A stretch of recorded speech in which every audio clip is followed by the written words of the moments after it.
This is day 14 of Russia's war on Ukraine, and in that time span, more than 2.2 million people have fled the fighting, most of them women and children, because, as we've been telling you, men 18 to 60 are not permitted to leave. They have to stay to fight.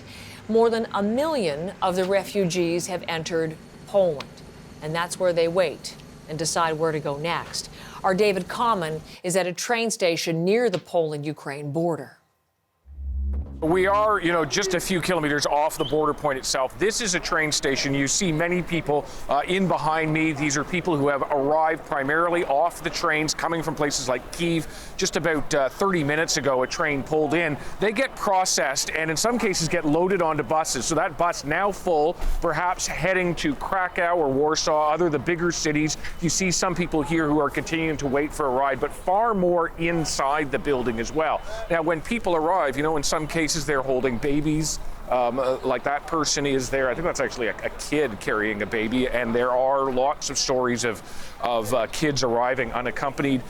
When they arrive, often hungry, they have very little. I mean, you see some people here with rolly bags, but you see lots of other people just with plastic bags, whatever they could carry, and volunteers, huge numbers of volunteers, Polish and others who have driven into these border areas to try to help where they can.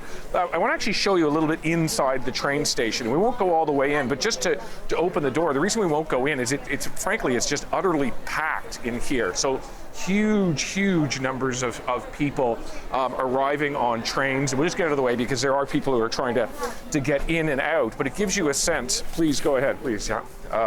Hello. In fact, we met that woman a little earlier because she got off the train from Kyiv and handed me her phone. And on that phone, in multiple languages, Polish, Ukrainian, and English, she said, "I have a daughter in Stuttgart. She has 2 children. I need to get to her." And so that's what happens here. The idea of trying to process people, try to find them rides, try to get them perhaps on a train to somewhere else, try to get them to where they may have family, or if they don't, try to get them away from these border areas, which are just becoming saturated. David, this is just extraordinary as you take us in those scenes and meet the people directly. 2.2 million, I was mentioning, have left Ukraine already. The projection is 4 million, maybe 5. What a test, David, for resources, for logistics, for capacity. Can Poland sustain it?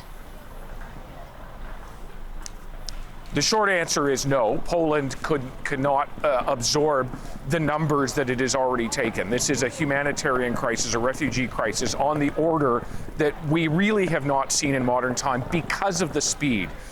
You think about the horrors of Syria and the large number of people who escaped to just get away from the danger. Well, that danger has happened in a much more confined time, in a much wider space in Ukraine, and as a result, a large number of people have left in just the past 2 weeks. So the capacity to handle it all, you just see wave after wave after wave of people. It will be an enormous test, not just for Western Europe, to which many of these people are going, but also to North America, Canada included, to try to get people before the situation they're in, arriving just with plastic bags and little else gets worse.